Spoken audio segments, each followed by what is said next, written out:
Hello there, welcome to the Headline Makers, where over the next 90 minutes we'll discuss the biggest stories from the Premier League with the January transfer window about to close. I'm Will Perry. Joining me this week, Chief Football Correspondent for The Independent, Melissa Reddy, and Chief Sports Reporter for the Sunday Mirror, Tom Hopkinson. An FA Cup weekend to reflect on, then two League Cup semi-finals to look forward to. But first, a Premier League game where two teams at the opposite end of the table go head-to-head.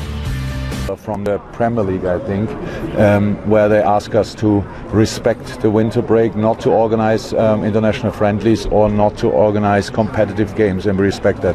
So I said the boys already 2 weeks ago that we will have a winter break. So it means we will not be there. It will be the kids who play that game, because you cannot deal with us like nobody cares about it. I know that not very popular, but that's the way I see it. And how I said, the Premier League asks us to respect the winter break. That's what we do. If then the FA doesn't respect it, we cannot change that. But we will not be there. Does that mean you won't be there as well? Yeah. So where do you stand on Jurgen Klopp's comments? Use the hashtag The Headline Makers to get in touch and join the conversation. Lovely to have you two in the studio with us. Melissa, what do you make of that then? Essentially, Liverpool have a 10-day rest instead of a 13-day break. But just to balance what Jurgen Klopp was saying, in that letter that he talked about and referenced, he was made aware that if it was to go to an FA Cup replay in the fourth round, it would be during that period, hence why potentially he brought on Firmino and Salah to get the job done. Yeah, I think there's irritation because there's been a lack of joined up communication. So the Premier League, with the winter break, guaranteed clubs a minimum of 13 days guaranteed off. And then the FA had told clubs, if there are fourth round replays, this was in the summer, that it will take place during the winter break, but no clubs didn't know who of them were placed in this instance, because I think there are players at Liverpool like Matip, Lovren, who've just come back from injury, Adam Lallana, Xherdan Shaqiri on the fringes, that could do with that game time, that perhaps aren't in need of the break that Mohamed Salah, Sadio Mane and those guys are, the ones who have played relentlessly and have a lot of international tournaments behind them over the last few years. And then, of course, the fact that he's not actually going to be in charge of the team as well is an issue.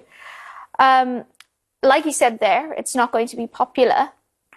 I think eventually managers are going to start feeling that they need to put their foot down. In this respect, I don't think it's probably the best situation, but I can see it from both sides. Should they be here for the game? Of course I could. But that's, again, a complete misunderstanding of management and coaching. I don't come here for showing up for the team like 2 days or 1 day training and then tell the boys. So now I tell the boys. It's like all the good coaches from the past could still come in. Like Fabio Capello could just go to the Italian national team and tell them 2 days what they have to do and everything will be fine. It's not like this. They need their coach, and that's Critch. They need their coach, and they get their coach, Critch. They get all our support, all what they want, and we try everything as a club to win that game. And it's possible. It's possible. It's not easy. We all saw when we saw Shrewsbury playing, but it's possible. And that's the only thing what is important. But the winter break, the mid-season break, it's not winter. The mid-season break is now something what has to be settled for the next years, and all the different parties together have to find a solution that will not be like this year again. We just heard from there on this FA Cup situation, and you've been tweeting in your numbers. Who's this from here? Lezaba says, I agree with Melissa Reddy that if Liverpool performed well and won the match, we wouldn't be talking about the replay and this much-needed rest. Klopp made his bed, but let him lie in it now. We've got Alois, I think is how it's pronounced. It says, as a Chelsea fan, I totally support Klopp and the decision, let the players rest. Please field kids for that replay.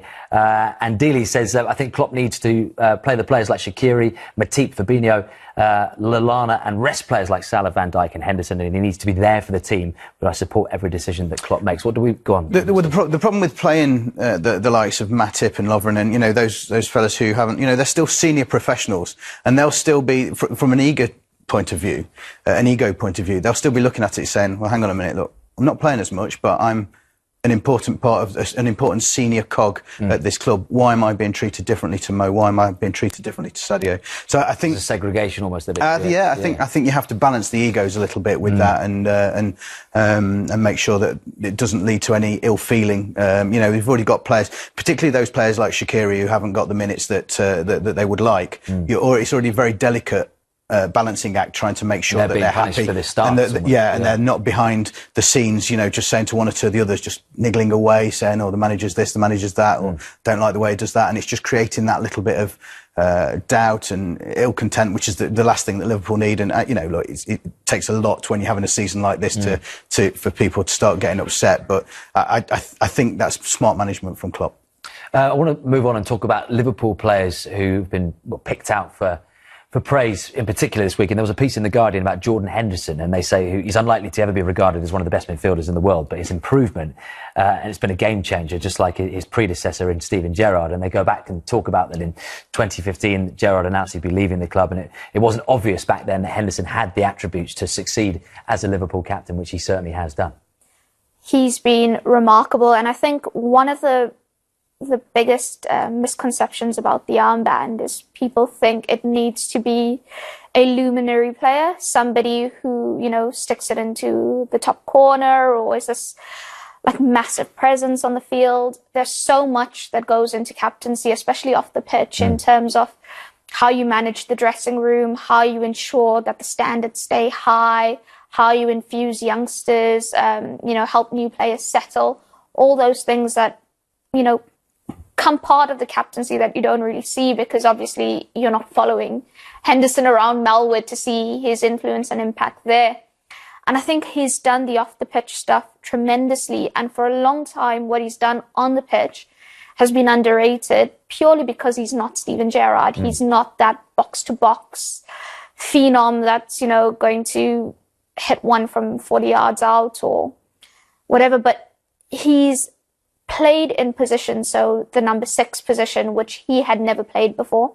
Learned how to do it because the team needed him there. He's played centre-back, he's played right full-back, he's played as the number 8, he's played as the number 10. Wherever Liverpool have needed him to play, whatever job needs doing on the pitch, he's been happy to do it. I think he's been extraordinary this season, honestly. The leadership abilities, both in terms of not letting standards slip, because I think it's so easy if you've got such a comfortable margin at the top to think, what, we don't have to win this game. Oh, it's okay if we drop points there. It's not, look at how comfortable we are.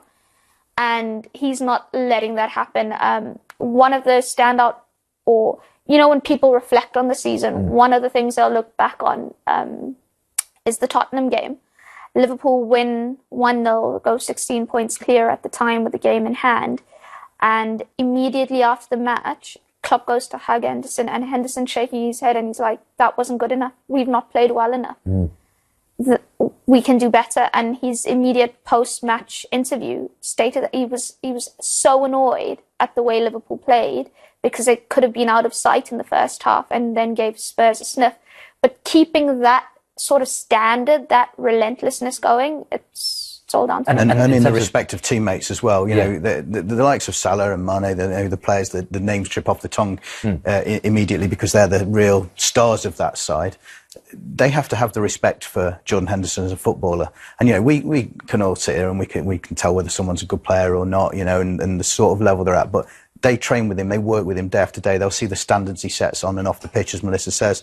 But also they'll know that his game management, what that's like as well, because they hear every instruction that he's barking out. And for him to have their respect should tell us all we need to know about him. And look, you go back to this boy that arrived from Sunderland, and people, Liverpool fans, Premier League fans in general, were questioning his position in that team. Alex Ferguson was questioning whether he was the player. The list of critics. And he's done so well to overcome that, because those sort of labels, they could have lived with him for his entire career, and they did live with him for several years afterwards. Yeah. But ultimately, he's proven everybody wrong. Credit to Brendan Rodgers as well, because he stuck by him so much, didn't he, in Absolutely. that season? And this is a guy that's lifted the Champions League trophy and is about to lift the Premier League trophy. Yeah, and world champion as well, you know, and look, I mean, you know, you'll have spent more time with him than I have, but I bumped into him on a train not so long ago, and he's very humble, very shy, and sort of quiet as well, away from the environment of football, and so it's interesting to see that he becomes the leader he becomes